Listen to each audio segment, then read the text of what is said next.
அதிகமாக பூஜை பண்ணுறவங்க, அதிகமாக கோவிலுக்கு போகிறவங்க, இவங்க எல்லாருமே தனிமையில் தான் இருப்பாங்க. குடும்பத்தை விட்டு பிரிஞ்சு தான் இருப்பாங்க. கணவன் மனைவிக்குள்ள அண்டர்ஸ்டாண்டிங் இருக்காது. அதிகமாக வீட்டில் சிலைகளை வைக்காதீங்க, நிறைய ஃபோட்டோஸ் வைக்காதீங்க.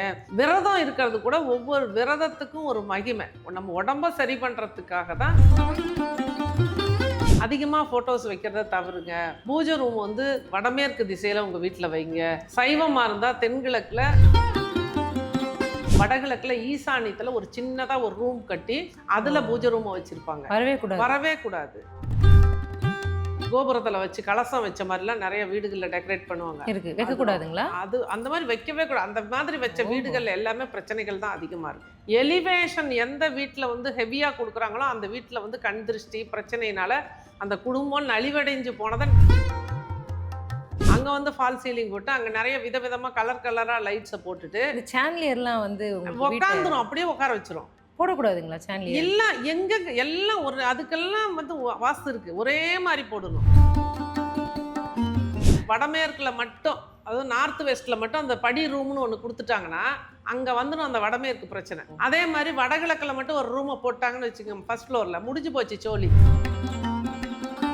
ஒரு அதாவது கிரவுண்ட் ஃப்ளோர் ஒரு வீட்டை கட்டிட்டு அதுக்கு மேலே வந்து எந்த ரூமுமே கொடுக்காத வடகிழக்கில் மட்டும் ஒரு ரூமு கொடுத்துருந்தாங்கன்னா அங்கே போய் பார்த்தீங்கன்னா அங்கே இந்த வாஸ்துல எத்தனை பிரச்சனைகள் இருக்கோ அதில் 90 பிரச்சனை அங்கே இருக்கும். பெண் கல்யாணம் ஆகாதவங்க, வரன் அமையாதவங்க, மாசக்கணக்கு வருஷக்கணக்கில் பார்த்தாச்சு, எல்லா பரிகாரமும் பண்ணாச்சு. சிம்பிளாக ஒரு டெக்னிக் சொல்கிறேன், ட்ரை பண்ணி பாருங்க. அடிச்சா சிக்ஸரு, ரெட் கலர் வாளி, பிளாஸ்டிக் கலர் வாளி எடுத்துக்கணும், ரெட் கலர் மக்கு. அதுவும் குறிப்பாக எனக்கு ரொம்ப தீராத கடை, இதுக்கு வழியே இல்லை. டெய்லி ராகு காலம் வருது இல்லை? ஆமாம்.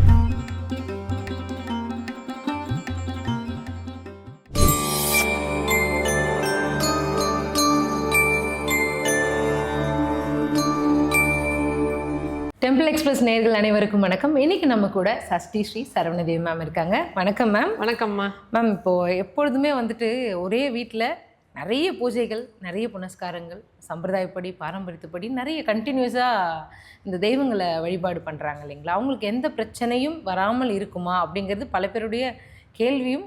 இன்னொன்று வந்து நிறைய பேர் இந்த ஏத்திஸ்ட்லாம் இருக்காங்கல்ல, நாங்களாம் சாமியே கும்பிடல, நாங்களாம் நல்லா தான் இருக்கோம், நீங்கள் இவ்வளோ சாமி கும்பிட்றீங்க ஆனால் உங்களுக்கு இவ்வளோ பிரச்சனை இருக்குது அப்படின்னு நிறைய பேர் கேட்பாங்க. உங்களுடைய தனிப்பட்ட கருத்து என்ன? இதுக்கும் வாஸ்துக்கும் என்ன சம்மந்தம்? நிச்சயமா வாஸ்துக்கும் இதுக்கும் சம்மந்தம் இருக்குங்கம்மா. ஏன்னா பூஜை ரூம் அப்படிங்கிறது இந்த இடத்துல தான் இருக்கணும் அப்படிங்கிற ஒரு கான்செப்ட் வாஸ்துல இருக்குது. அது வந்து மறுக்க முடியாத உண்மை. அதில் வந்து பழைய காலத்தில் பார்த்தீங்கன்னா முன்னோர்கள்லாம் என்ன பண்ணாங்கன்னா அளவாக படங்கள் வச்சுருந்தாங்க. படங்களே ரவிவர்மா அப்படிங்கிற ஒரு ஆர்டிஸ்ட், அவருக்கு முன்னாடி படங்கள் கிடையாது, தீபங்கள் மட்டும்தான் ஏற்றிக்கிட்டு இருந்தாங்க. இதுதான் நம்மளோட பாரம்பரியம். இப்போ பார்த்தீங்கன்னா நிறைய படங்கள், எந்தெந்த கோவில்களுக்கு போகிறாங்களோ அந்தந்த ஒரு ஃபோட்டோ வாங்கிட்டு வந்துடுறாங்க. எந்தெந்த அஸ்ட்ராலஜர் எந்தெந்த கோயிலுக்கு போக சொல்கிறாரோ அத்தனை கோயிலுக்கும் போயிட்டுருக்காங்க. நல்ல விஷயந்தான். ஆலயங்களுக்கு நம்ம போகிறது, அங்கே ஒரு பாசிட்டிவ் வைப்ரேஷனை நம்ம எடுத்துக்கிறோம், அது தப்பு கிடையாது. ஆனால் நீங்கள் சொன்ன மாதிரி அதிகமாக பூஜை பண்ணுறவங்க, அதிகமாக கோவிலுக்கு போகிறவங்க, இவங்க எல்லாருமே தனிமையில் தான் இருப்பாங்க. குடும்பத்தை விட்டு பிரிஞ்சு தான் இருப்பாங்க. கணவன் மனைவிக்குள்ளே அண்டர்ஸ்டாண்டிங் இருக்காது. கேட்டிங்கன்னா அவங்க 2 பேரோட கதையும் கேட்டிங்கன்னா நம்மளுக்கே ஒரு ஆச்சரியமாக இருக்கும், இப்படிலாம் கூட மக்கள் இருப்பாங்களா அப்படின்ட்டு. அந்த அந்யோன்யம் அப்படிங்கிறது எந்த வயசுலையுமே அந்த அன்பு பாண்டிங் அப்படிங்கிறதே இருக்கிறது இல்லை. ரெண்டாவது வந்து இன்னொரு பூஜை பண்ணுறவங்களோட வீட்டில், ஆமாம், இன்னொரு கான்செப்ட் என்ன சொல்கிறேன்னா, யாருமே வீட்டை கோயிலாக்க முயற்சிக்காதீங்க. கோவிலில் வந்து நீங்கள் வழிபாடுகள் போய் பண்ணுங்க. வெள்ளிக்கிழமை போகிறீங்களா, செவ்வாய்க்கிழமை போகிறீங்களா, பௌர்ணமிக்கு போய் கிரிவலம் உங்கள் ஊரில் உள்ள சிவன் கோயிலை கூட சுற்றுங்க. ஓடாதீங்க திருவண்ணாமலைக்கு. பீஸ்ஃபுல்லாக மனசு அமைதியாக இறைவனை நினச்சிக்கிட்டே ஓம் நம சிவாயம் வாழ்கன்னு சொல்லிட்டு உங்கள் ஊரில் எல்லா ஊர்லேயும் சிவன் ஆலயங்கள் இருக்குது, அங்கே உள்ள ஈஸ்வரன் கோயிலை சுற்றி வாங்க, தப்பு கிடையாது. இந்த மாதிரி சிம்பிளிஃபை பண்ணிக்கணும். நானே உதாரணத்துக்கு கூட்டமாக கோயில்களில் எந்த நாளில் கூட்டமாக இருக்கோ அங்கே நான் போக மாட்டேன். என்னைக்கு ஃப்ரீயாக இருக்காங்களோ அன்னைக்கு தான் தெய்வத்துக்கிட்ட முன்னே எப்படி வழிபாடு பண்ணணுங்கிறதே நம்ம மக்களுக்கு தெரியாமல் இருக்குது. எனக்குமே ஒரு காலத்தில் தெரியாமல் தான் இருந்தது, நானும் பெரிய ஞானி கிடையாது. ஆனால் அதை தெரிஞ்சுக்குங்க. அதிகமாக வீட்டில் சிலைகளை வைக்காதீங்க, நிறைய ஃபோட்டோஸ் வைக்காதீங்க. விரதம் இருக்கிறது கூட ஒவ்வொரு விரதத்துக்கும் ஒரு மகிமை. நம்ம உடம்ப சரி பண்ணுறதுக்காக தான் நம்மளோட முன்னோர்கள் விரத முறைகளை, ஏகாதசி விரதம்னா இப்படி இருக்கணும், வெள்ளிக்கிழமை ஒரு பொழுது, சஷ்டி இப்படி இருக்கணும் அப்படிங்கிறது வச்சதெல்லாம் ஒரு ஹெல்த்து ஃபஸ்ட்டு மக்களுக்கு வந்து சரியாக இருக்கணும் அப்படிங்கிற ஒரு கான்செப்ட் தான் அறிவியல். சயின்ஸ் அதெல்லாமே. கண்டிப்பா. அதை விட்டுட்டு இன்னைக்கு வந்து எல்லா வீடுகள்லையும் பார்த்தீங்கன்னா மதியம் 12 மணிக்கு 1 மணிக்கு கூட நான் சில வீடுகளில் மதியத்தில் ஆஃப்டர்நூன் நான் வந்து சைட்டு விசிட்டுக்காக போகும்போது பார்த்தீங்கன்னா அங்கே ஒரு முருகனுக்கு ஒரு டிவியில் அபிஷேகம் ஓடிக்கிட்டு இருக்கும். பாரம்பரியமாக நம்ம கோவில்கள் 12 மணிக்கு நட சாத்திடுறாங்களா இல்லைங்களா? 12 மணிக்கு வீட்டில் போட்டு விட்டுக்கிட்டு அங்கே சமைச்சிருக்க மாட்டாங்க. ஹஸ்பண்டுக்கு கரெக்டாக ஒரு காஃபி கூட போட்டு கொடுத்துருவாங்க மாட்டாங்க. இல்லை ஜென்ஸாக இருந்தால் ஒய்ஃபுக்கிட்ட 2 வார்த்தை மனம் விட்டு கூட பேசிகிட்டு இருக்க மாட்டாங்க. அந்த சாமியவே கும்பிட்டுட்டு பார்த்துட்டு இருப்பாங்க. எனக்கு இவ்வளோ கடன் இருக்குது, அதுவும் மனசில் ஓடிக்கிட்டே இருக்குது. எனக்கு இவ்வளோ கடன் இருக்குது, எனக்கு அந்த பிரச்சனை இருக்குது, எனக்கு இந்த பிரச்சனை இருக்குது. எல்லாருக்கும் ஒரு பிரச்சனை இருந்துக்கிட்டு தான் இருக்கும். கண்டிப்பா. தெய்வம் எத்தனை கோடி பேத்துக்கு தான் இந்த திருச்செந்தூர் முருகன் பதிலை கொடுக்கறது? 1,00,000 பேர் போய் ஒரு நாள் வேண்டுதல் வச்சாலும் எல்லாருக்கும் பலன் கிடைக்குது இல்லை அவரவர் செய்த அவங்கவுங்களோட வினைகள் அவங்கவுங்களோட கொஸ்டின் பேப்பருக்கு அவங்கவுங்க தான் ஆன்சர் பண்ணணுங்கிற கான்செப்ட் ஒன்று இருக்குது. அதிகமாக வீட்டில் வந்து நிறைய பூஜைகள் பண்ணுறது, நிறைய ஃபோட்டோஸை வைக்கிறது. ஏன்னா நம்ம இந்து சமுதாயத்தில் வந்து ஒவ்வொரு மாதமும் 10 விழாக்கள் வருது. இதுலேயே ரொம்ப கான்சென்ட்ரேட் பண்ணாதீங்க. ஒவ்வொன்று இப்போ திருப்புகள் படிக்கணுமா, நிச்சயமாக எல்லா குடும்பத்துலேயும் அந்த புக் இருக்கணும், எல்லாரும் படிக்கணும். அதே மாதிரி ராமாயணம் மகாபாரதம் சொல்கிறோம், அதெல்லாம் இப்போ யாருமே வச்சு படிக்கிறது கிடையாது. எல்லாம் யூடியூப்பில் தான் கேட்குறாங்க. இப்போ பாரம்பரியத்துக்கு மாறுங்க. அதிகமாக ஃபோட்டோஸ் வைக்கிறத தவறுங்க.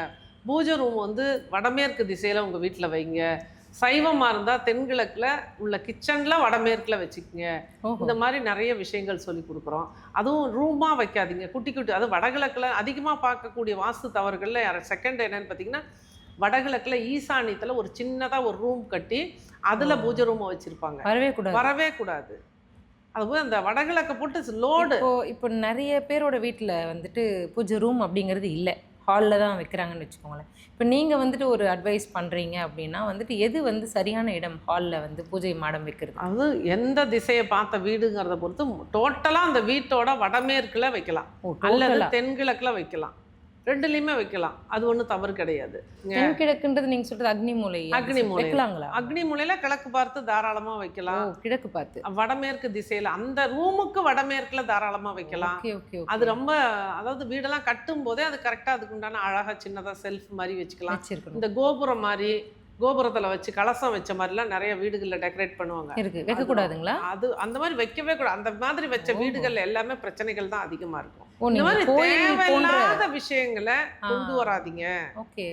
வீடு அப்படிங்கிறது வாழ்றதுக்குன்னா தூங்குறதுக்கு, சமைக்கிறதுக்கு, சாப்பிட்றதுக்கு, குடும்பத்தோட மகிழ்ச்சியாக இருக்கிறதுக்கு, இப்போது அடுத்த ஜென்ரேஷனுக்கு ஒரு குழந்தைங்கள் பிறக்கிறதுக்கு, இந்த மாதிரி அடிப்படை வசதிகள் தான்.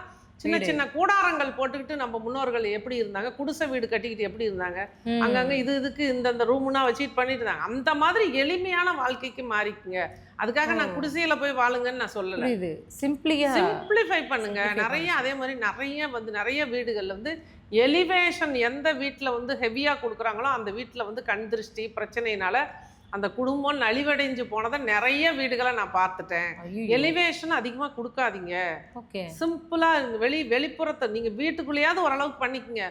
வெளியில் வந்து நிறையா வந்து நான் வந்து எக்ஸ்டீரியரில் இந்த மாதிரி பண்ணுறேன் அப்படின்னு சொல்லிட்டு எலிவேஷன் பண்ணுறேன்னு சொல்லிட்டு அதில் நிறைய வாஸ்து தவறுகள். வாஸ்துபடி நம்ம பிளான் வாங்கியிருப்பாங்க, வாஸ்துபடி வீடுக்கு எல்லாம் பண்ணிவிட்டு இந்த எலிவேஷனில் சில கட்டிங்கு, சில ப்ரொஜெக்ஷனு, அந்த வடிவமைப்புகள் எல்லாமே பாதிப்பு சூப்பராக கொடுத்துரும். அழகாக சொந்த செலவில் சூனியை வச்சு விட்ருவோம். அப்போ இதெல்லாமே கவனிக்கணும். அதே மாதிரி வீட்டுக்குள்ளே நீங்கள் வந்து இன்டீரியர் பண்ணுறீங்கன்னா அதுலேயும் வாஸ்து தவறுகள் வர்றதுக்கு நிறைய வாய்ப்புகள் இருக்குது. எந்த இடத்துல லோ ரூஃப் இறக்கி போடுறீங்க, எந்த இடத்துல ஹைட்டாக இருக்குது, எந்த இடத்துல எந்த ரூமில் வந்து ஹெவியான வந்து வுட்டில் தானே நிறைய பண்ணுறாங்க, எந்த இடத்துல ஹெவி லோடு. இங்கே வந்து ஒரு 100, அதாவது வடகிழக்கில் வந்து ஒரு 100 கிலோ வெயிட்டுக்கு நீங்கள் வந்து இன்டீரியர் பண்ணிவிட்டு சவுத் வெஸ்ட்டில் கன்னி மூலையில் வந்து நீங்கள் வந்து ஒன்றுமே பெட்ரூம் தானேன்னு ஒன்றுமே பண்ணாத விட்டீங்கன்னு வச்சுக்கோங்க, மாட்டிக்குவீங்க. அதே மாதிரி ஃபால் சீலிங் போடுறது எல்லாருமே பாருங்கள். ஜென்ரலாக எல்லா வீடுகளையும் நான் பார்க்குற தவறுகள்னால் ஹால் தானே வரவேற்பறை. அப்படி ஹாலில் வந்து ஒரு ஃப்ரெண்ட்ஸோ ரிலேட்டிவ்ஸோ வந்தோன்னா அப்படியே பிரமிக்கணும்னு சொல்லிட்டு அங்கே வந்து ஃபால் சீலிங் போட்டு அங்கே நிறைய விதவிதமாக கலராக லைட்ஸை போட்டுட்டு சான்லியர்லாம் வந்து உட்காந்துரும், அப்படியே உட்கார வச்சிரும். போடக்கூடாதுங்களா சான்லியர்? எல்லாம் எல்லாம் ஒரு அதுக்கெல்லாம் வந்து வாஸ்து இருக்குது. ஒரே மாதிரி போடணும். அது எங்கே இறக்கணும், எந்த இடத்த வந்து ஹைட்டு கம்மி பண்ணணும், எந்த இடத்த வந்து ஹைட் அதிகம் பண்ணணும்னு இருக்குது, எந்த இடத்துல லோடு கொடுக்கணும். நீங்கள் சான்லியர் வந்து பிரம்மஸ்தானமே வந்து ஒரு வீட்டில் மாட்டும். அந்த இடத்துல போய் நீங்கள் ஒரு 25-30 கிலோ லைட்டை ஒன்று போட்டிங்கன்னா என்ன ஆகும்? அப்போ அங்கே வந்து கிராவிட்டி குறையுது இல்லைங்களா? ஓ அப்போ அங்கே அதுக்கு உண்டான பிரச்சனை நிச்சயமா வந்தே இல்ல தீரும். இப்ப நீங்க நமக்கு பிரம்மஸ்தானம் என்னன்னே தெரியாது, கண்ணை கட்டி காட்டில் விட்ட மாதிரி இருக்கும். எதனால பிரச்சனை? எனக்கு 7.5 சனி நடந்தா எல்லாமே தப்பா நடந்துருமா? சனி நல்லவர், சனி ஈஸ்வர நல்லவர். பட்டம் பெற்ற ஒரே கிரகம் கிரகம், நவகிரகம், அற்புதமான பலன்களை கொடுக்கக்கூடியவர் சனி ஈஸ்வரன். சனீஸ்வரனை பத்தி புரிஞ்சவங்களுக்கு தான் தெரியும். அது வந்து கால கண்ணாடி. நம்ம ஜாதகத்துல என்ன நம்ம வந்து நல்ல பலனை செஞ்சிட்டு இருக்கு வந்தோமோ அதுக்கு நல்லது இருந்ததுன்னா நமக்கு நல்ல பதவி கிடைச்சி போயிடுவோம். நம்ம வந்து கர்ம வினைகள் அதிகமாக பாதிப்புல நம்ம முன்னோர்களோ இல்லை நம்மளோட முற்பிறவியில நம்ம செஞ்சிருந்தோம்னா இந்த இடத்துல அடி வாங்கும். இது யாருமே விதிவிலக்கு கிடையாது. எனக்குமாச்சு உங்களுக்குமாச்சு இங்க இருக்கிறவங்க யாருக்கா இருந்தாலும் ரூல் தான். காலம் கிரகங்களின் கையில். இதை மாத்துறதுக்கு இது வரைக்கும் யாரும் பிறக்கல, இனியும் பிறக்க போறதில்லை. புரியுது. இப்போ நீங்க சொன்னதுல இருந்து ஒரு கேள்வி. இப்போ பிரம்மஸ்தானம் அப்படின்ற பொழுது இப்போ நம்ம ஒரு வீடு ரெக்டாங்கிளோ இல்லை ஸ்கொயராவோ கட்டமாவோ செவ்வகமாவோ இருந்தாலும் அதை நீங்க கிராஸா போட்டிங்கன்னா நடுவில் வர பாகம் தான் பிரம்மஸ்தானம் அப்படிங்கிறது. அதுல வந்துட்டு இப்போ பூமி சம்பந்தப்பட்ட இடத்துல தானே பாரம் வரக்கூடாதுன்னு சொல்றது. அதுக்கு நேரம் மேலே சாண்ட்லியர் வந்தால் என்ன ஆக போகுது? சாண்ட்லியர் வரும்போது அதுவும் வந்து அந்த இடத்துல வந்து ஹைட்டு குறைக்கும். இப்போ சாண்ட்லியர் வந்து ஓரளவுக்கு பெருசாலாம் நிறைய பேர் போடுறாங்க. அது ஒரு ஹேங்கிங், அதுவும் ஹைட்டை குறைக்கும் அந்த இடத்துல. அதுவும் லோடு தான். சென்ட்ரல்ல வந்தாலும் லோடு தான். தரையில வெயிட் வரக்கூடாது. தரையிலேயும் வெயிட் வரக்கூடாது. மேலே இப்போ வந்து உதாரணத்துக்கு இப்போ மேலே ஃபர்ஸ்ட் ஃப்ளோர்ல ஒரு ரூம் போடுறாங்க. ஆமா. அது வந்து சில வீடுகளில் பாருங்க மாடிப்படி வந்து வடமேற்கை ஒட்டி உள்ள கொடுத்து வடமேற்குல மட்டும், அதாவது நார்த் வெஸ்ட்ல மட்டும் அந்த படி ரூம்னு ஒன்று கொடுத்துட்டாங்கன்னா அங்கே வந்துடும் அந்த வடமேற்கு பிரச்சனை. ஓ அதே மாதிரி வடகிழக்கில் மட்டும் ஒரு ரூமை போட்டாங்கன்னு வச்சுக்கோங்க ஃபர்ஸ்ட் ஃப்ளோரில், முடிஞ்சு போச்சு சோழி, முடிச்சிடும். அதுவும் கிராவிட்டி வாங்கும். ப்ளஸ் வந்து சவுத் வெஸ்ட்டில் வாட்டர் டேங்க் எங்கே வைக்கிறாங்க, எப்படி வைக்கிறாங்க? தெரிஞ்சு இப்போ பார்க்குற ஆல்மோஸ்ட் 99% ஆஃப் த வீட்டில் வந்துட்டு ஈசானியத்தில் ரூம் இருக்குங்களே. இருக்குன்னா அதுக்கு தகுந்த பிரச்சனை அங்கே இருக்குது. உயிரிழப்பை கூட கொடுத்துரும். அது மோசமான விஷயம். அது வடகிழக்கில் ஒரு, அதாவது கிரவுண்ட் ஃப்ளோர் ஒரு வீட்டை கட்டிட்டு அதுக்கு மேலே வந்து எந்த ரூமுமே கொடுக்காத வடகிழக்கில் மட்டும் ஒரு ரூமை கொடுத்துருந்தாங்கன்னா அங்கே போய் பார்த்தீங்கன்னா அங்கே இந்த வாஸ்துல எத்தனை பிரச்சனைகள் இருக்கோ அதில் 90 பிரச்சனை அங்கே இருக்கும். அதாவது டிசைனாக வரும் பிரச்சனை. நம்ம முதலமைச்சர் சொன்ன மாதிரி டிசைனாக வரும் பிரச்சனை, ப்ராப்ளம். அப்போ டிசைனாக நம்ம அவதாரம் எடுக்கணும் அதெல்லாம் தீர்க்கறதுக்கு. ஒரே வழி அந்த ரூமை டெமாலிஷ் பண்ணுறது தான். ஆனால் சொன்னால் ஒருத்தர் கூட ஒரு செங்கலை கூட எடுத்து வைக்கிறதுக்கு தயாரா இல்லை. அந்த ஈசானியத்துல காலியா விடணும் அப்படின்னா, காலியா விடணும். அது ஃபர்ஸ்ட் ஃப்ளோர்ல வந்து நம்ம வந்து ஒரு 2 ரூம் கட்டுற வசதியை வந்து கட்டணும்னா கூட அது கூட நம்ம வந்து காம்பஸ் பார்த்து அது வந்து உச்சமான நல்ல எங்கெல்லாம் லோடு கொடுக்கலாம் எங்கெல்லாம் லோடு கொடுக்கக்கூடாதுங்கிற விதிமுறைகளை ஃபாலோ பண்ணி கரெக்டாக கட்டணும். Okay okay okay. அந்த மாதிரி கன்னி மூலைன்னு சொல்லிட்டு அங்கே எத்தனை டிகிரி வடக்கு திரும்பி இருக்குங்கிறத பொறுத்து கன்னி மூலைன்னு சொல்லிட்டு வாட்டர் டேங்கை போட்டிருப்பாங்க. அது கூட சம்டைம்ஸ் தப்பு வரத்துக்கு வாய்ப்புகள் இருக்கு. இந்த மாதிரி நிறைய விஷயங்களை சயின்டிஃபிக்கா, இது வந்து வாஸ்து அப்படிங்கிறது பஞ்சபூத தத்துவம் இல்லைன்னு சொல்லலை. அது வந்து ஏபிசிடி மாதிரி. அதுக்கப்புறம் ஒரு சென்டென்ஸை உருவாக்குறது, பிரிட்டிஷ் இங்கிலீஷ்ல பேசுறது அப்படின்னா அங்கதான் இருப்பியல். வா சூப்பர் மேம், நல்லா இப்ப தெளிவா. ஆமா, அப்ப இது துல்லியமா ஆய்வு பண்றோம், செக் பண்றோம் ஒரு வீட்டை.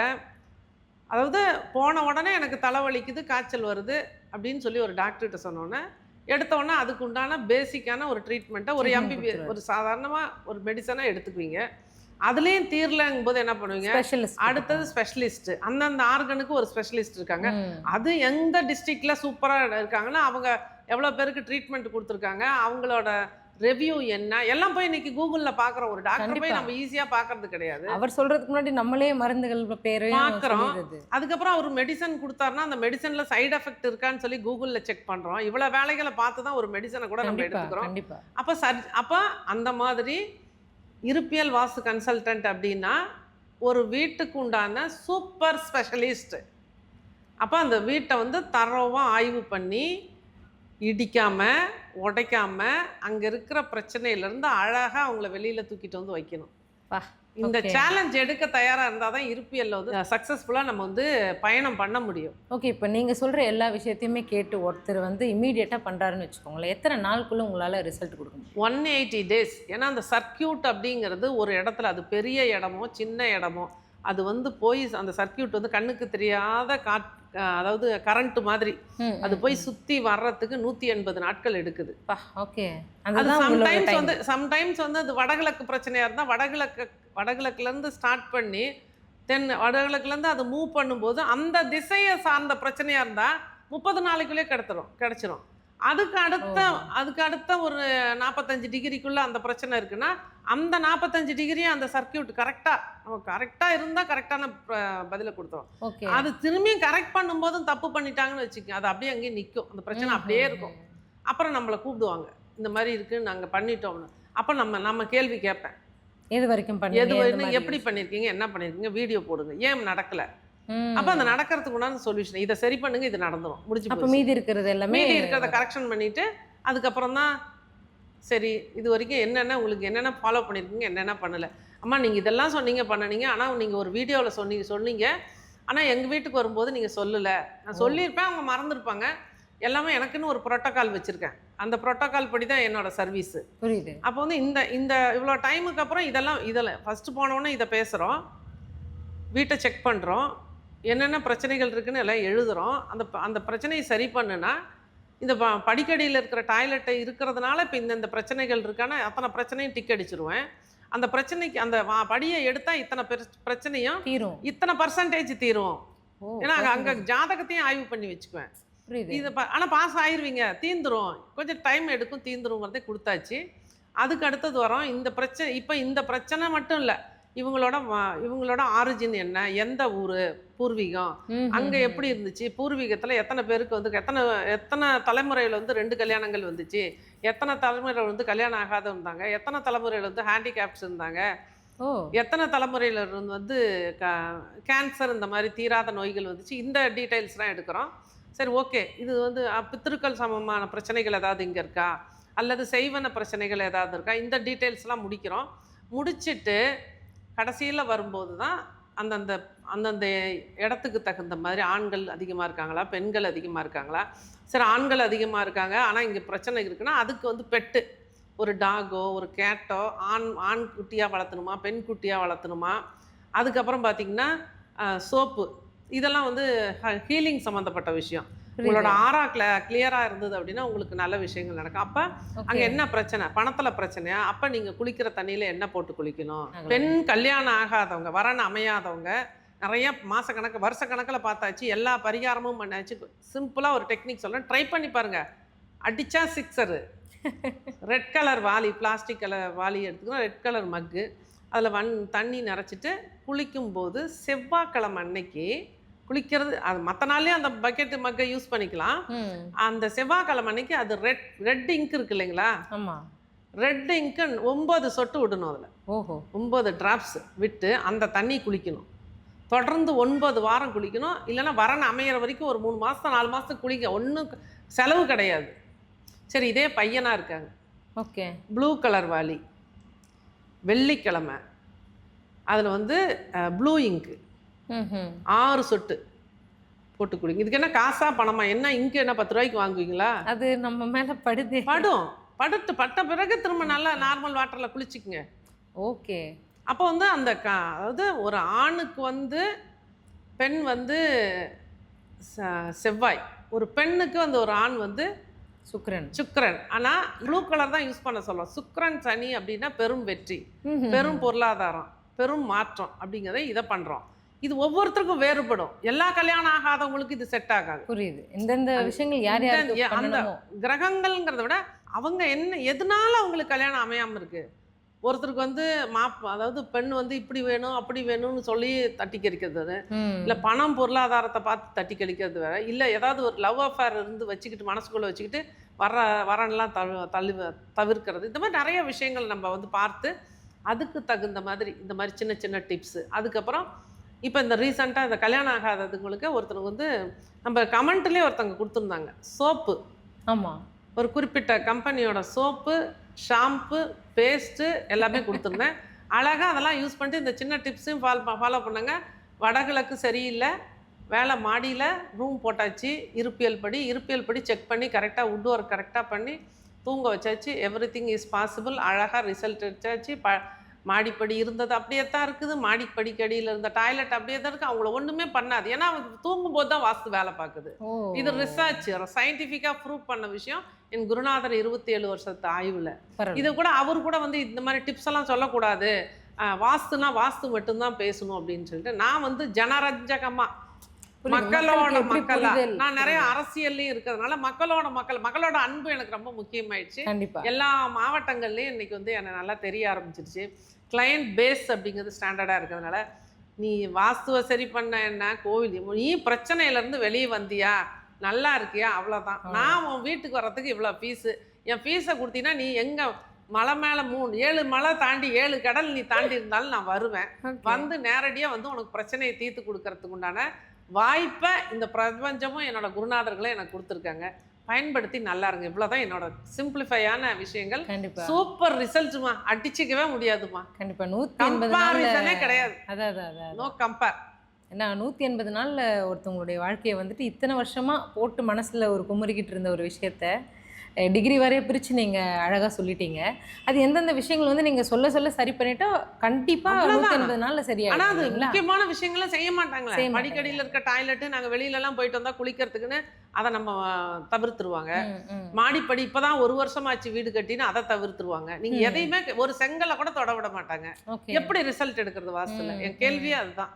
புரியுது. இப்போ நீங்கள் சொல்கிறத கேட்டுட்டு அதுபடி செஞ்சு இப்போ ஒருத்தர் 2 பேர் யோசிக்கவே மாட்டாங்க. நான் செய்யறேன் பிளைண்டா செஞ்சிடறாங்க, இடிச்சிடறாங்க, வீட்டை மாத்திக்கிறாங்க. ஏதோ ஒண்ணு பண்ணி வீட்டை மாத்திக்கங்கன்னு நம்மளால போய் உடனே சொல்ல முடியாது. சில இடங்கள்ல சொன்னாலும் அதை வந்து நீங்க தான் இடிக்க மாட்டீங்க உடைக்க மாட்டேன்னு சொன்னீங்களா நம்மளே திருப்பி கேள்வி கேட்பாங்க. அதனால முடிஞ்ச வரைக்கும் 99% அந்த வீட்ல. ஏன்னா நம்மளோட உத்தரவாதமே என்னன்னா நீங்க இடிக்க வேணாம் உடைக்க வேணாம், நீங்க இருந்த இடத்துலயே உங்களை நான் ஜெயிக்க வைக்கிறேன். ஓகே. நான் ஒன்றும் எங்கேயும் போயிட போகிறது கிடையாது. என்னோட பர்சனல் நம்பர் கொடுக்குறேன், எந்த டவுட் வேணாலும் கேட்டுக்குங்க. என்னென்னா நிறைய பேர் வந்து தீராத கடன் கடனே தீர மாட்டேங்குது இப்படின்னு சொல்கிறவங்க உண்டு. முன்ன கடனை பற்றி நினைக்காதீங்க. கடன் கட்டிட்டா என்ன மனநிலையில் இருப்பீங்களோ அந்த மனநிலைக்கு வந்துருங்க. குறிப்பாக இது வந்து வெள்ளிக்கிழமை அன்னைக்கு காலையில் 10:30 to 12 ராகு கால நேரத்தில் 3 துர்கை கோவில்களை பக்கத்தில் முன்னாடி செலக்ட் பண்ணி வச்சுக்கங்க.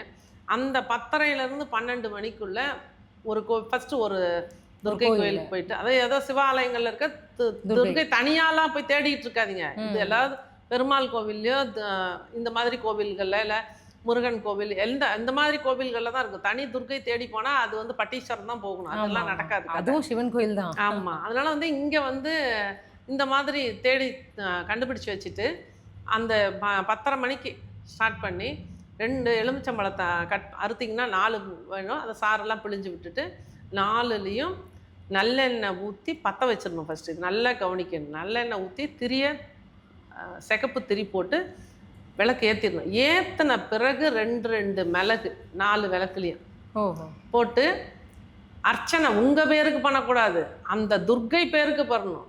ஓகே. துர்கை பேருக்கு அர்ச்சனை பண்ணிவிட்டு அங்கே கொடுக்குற குங்குமம் எல்லாம் வாங்கி வச்சுக்கோங்க. அடுத்த கோயிலுக்கு போங்க, அடுத்த துர்கை கோயிலுக்கு. அங்கேயும் இதே ரூல். விளக்கு போடுறோம். ஒரு கோயில் 4 விளக்கு 4 விளக்கு 2 எலுமிச்சம்பழம் 4 விளக்கு. அடுத்த கோவில் இதே மாதிரி அந்த 1.5 மணி நேரத்துக்குள்ள இதை நீங்க முடிச்சிடணும். இந்த இன்னொரு விஷயம் என்னன்னா எங்களால கோவிலுக்கெல்லாம் போக முடியாது அப்படிங்கிறவங்க இந்த 1.5 மணி நேரத்துக்கு தண்ணி குடிக்க கூடாது. ஓஹோ. அதுவும் குறிப்பாக எனக்கு ரொம்ப தீராத கடன், இதுக்கு வழியே இல்லை. டெய்லி ராகு காலம் வருது இல்லை? ஆமா. அந்த ராகு காலத்துல தண்ணி குடிக்காதீங்க, பேசாதீங்க, மௌன விரதம் இருங்க. அந்த நேரம் தண்ணி குடிக்காதீங்க. ராகு ஓடி வந்து உங்க பிரச்சனையை தீர்ப்பார். என்ன சொல்றீங்க? சூப்பரா. நீ இதெல்லாம் நான் வந்து எக்ஸலண்டா நான் கொடுத்த உண்மையா ரிசல்ட். கோயிலுக்கே போக வேணாம். கோயிலுக்கு இப்ப நடக்க முடியாதவங்க இருக்காங்க. புரியுது. இன்னைக்கு கூட டிவி லைவ்ல இதை ஒருத்தர்கிட்ட சொன்னேன். அம்மா என்னால இந்த வீட்டுக்கு வந்த பிறகு வாஸ்து குறைபாடுனால நார்த் வெஸ்ட் பிரச்சனை எல்லாம் என் கால் நடக்க முடியாத போயிடுச்சு. ஃபர்ஸ்ட் ஃப்ளோரில் இருக்கேன், எனக்கு லிஃப்ட் கிடையாது, என்னால் இறங்கி ஏறி கோயிலுக்கு போக முடியாது, ஆனால் என் வயசு 40 தான், எனக்கு வழி சொல்லுங்கன்னு கேட்கும்போது தான் இது வந்து நம்மளோட ஏஞ்சல்ஸ் நமக்கு கொடுத்த ப்ரெடிக்ஷன். வாவ். இன்னைக்கு சொன்னேன். ஆனால் இதை வந்து இதுக்கு முன்னாடியே ஒருத்தருக்கு நான் சொல்லியிருக்கேன். Super ma'am. அந்த ராகு காலத்தில் 3 கோவிலுக்கும் போக, அப்பவும் தண்ணி கொடுக்காதீங்க, அப்பவும் சாமியோட பேரை மட்டும் சொல்கிறதுக்கு வாயை தரங்க, மற்றபடி ஜென்ரலாக வேறு எந்த கதையும் பேசாதீங்க. இல்லை எதுவுமே என்னால் போக முடியாதுங்கிறவங்க வீட்லேயும் ஒரு துர்கையை நினச்சி இதே தீபத்தை ஏற்றுங்க. ஏற்றிட்டு அந்த நேரத்தில் தண்ணி குடிக்காதீங்க, மௌன விரதம் இருங்க. சூப்பர் ரிசல்ட் சொல்லி அடிக்கலாம். வருஷம் எவ்வளோ நாளைக்கு போட. அடுத்த கேள்வி, ஒரு விளக்கு போட சொல்றோம்னா மக்களோட கேள்வி என்னன்னா எவ்வளோ நாளைக்கு போடுறது? அந்த விஷயம் எவ்வளோ நாளைக்கு பிரச்சனை தீரணுமோ அவ்வளோ நாளைக்கு போட்டு தான் ஆகணும். உங்க கர்மாவை போய் தான். ஒருத்தருக்கு 10 நாள்ல நடக்கும், ஒருத்தருக்கு 100 நாள்ல நடக்கும். கால நிர்ணயம் யாராலையும் சொல்ல முடியாது. இறைவன் கிடையாது. பரிகாரம் செஞ்சா நடக்கும், பலன் உண்டு. இதுக்கு மேல பரிகாரம் வேணுமா? இருக்கு. வாஸ்துக்கு இல்ல, பரிகாரம் உண்டு. யந்திர தந்திரம் எல்லாமே இருக்கு. இப்ப யந்திரம் வைக்கலையா, சைக்கிள்ல போற மாதிரி, யந்திரம் வச்சா ஃப்ளைட்ல போற மாதிரி, அவ்வளவுதான். இந்த எனர்ஜி அந்த எனர்ஜி டக்குன்னு தூக்கிடும். கடனுக்கு யந்திரம் உண்டு, ஹெல்த்துக்கு யந்திரம் உண்டு, படிப்புக்கு யந்திரம் உண்டு. செய்யறவங்கள பொறுத்து அதோட ரேட்டு. இப்போ பணிக்கிறவங்க செஞ்சாங்கன்னா அது கொஞ்சம் காஸ்ட்லி, நார்மலாக இருக்கிறவங்க செஞ்சாங்கன்னா அது கொஞ்சம் காஸ்ட் கம்மி தான். அவங்க தான் தேர்ந்தெடுத்துக்கணும், இதை வைக்கலாமா அதை வைக்கலாமான்னு. ஓகே, இந்த மாதிரி நிறைய விஷயங்கள் எல்லாமே செஞ்சு கொடுக்குறோம்மா. இதை தான் செய்வேன் அதை தான் செய்வேங்க, அதெல்லாம் கிடையாது. என்னோட ரிசல்ட் அல்டிமேட் என்னன்னா எல்லாரும் ஜெயிக்கணும். ஜெயிச்சியா என்னோட கிளைண்ட்டை வார்த்தையில் மாற்றம், வாழ்க்கையில் மாற்றம். நீங்க எப்படி இருக்கீங்க அப்படின்னா, நான் நல்லா இருக்கிறேன், ஏதோ இருக்கிறேன், இந்த கதையெல்லாம் வேணாம், ஏதோவாவே இரு நீ. எல்லாமே இருக்கட்டும், தீராத கடன் இருக்கட்டும், தீராத எடுத்த உடனே கேட்ட உடனே எப்படிப்பா இருக்க, சிறப்பா இருக்கிறேன். என் கிளைண்ட்டுன்னு கண்டுபிடிக்கிறதுக்கு அந்த ஒரு வார்த்தையில போதும், ஒரு வார்த்தை சிறப்பா இருக்கேன் சொல்றதுக்கு ஒரு தில்லு வேணும். கண்டிப்பா மேம். அது நான் சிறப்பா இருந்தா தானே உங்களை நான் சிறப்பா இருக்க சொல்ல முடியும். நீங்க சொன்னீங்க வார்த்தை மாற்றம் வாழ்க்கையில் மாற்றம், ஆனா உங்களோட வாஸ்துவால் பல பேருக்கு வாழ்க்கையில மாற்றம் ஏற்பட்டிருக்கு அப்படின்னு இந்த மாதிரி நிறைய விஷயங்களை நம்ம கொண்டு போய் சேர்த்துறதுனாலங்கம்மா. எந்த சேனலுக்கு எனக்கு போறதுக்கு டைம் இல்லை, வாய்ப்புகள் இல்லைனாலும் இந்த டெம்பிள் எக்ஸ்பிரஸ் அப்படிங்கிற ஒரு வார்த்தைக்காகவும் இந்த டீமுக்காகவும் தான் ரொம்ப ஆசையா விருப்பமா வராங்க. ரொம்ப நன்றி. உண்மையிலே நான் யதார்த்தமா சொல்றேன். தேங்க்யூ. நன்றிம்மா. உங்களோட பாசிட்டிவிட்டி தான் என்ன இங்க கொண்டு வந்து சேர்த்துது. கண்டிப்பா மேம். நிறைய மக்கள் உங்களை நம்பி இருக்காங்க. அது மட்டுமே இல்லாம நிறைய வீடியோக்கள் இதே மாதிரி வாஸ்து பற்றின பல தெளிவுகளை மக்களுக்கு கொடுத்துட்டே இருங்க. தொடர்ந்து வாங்க. நன்றிம்மா. தேங்க்யூ. நற்பவிமா.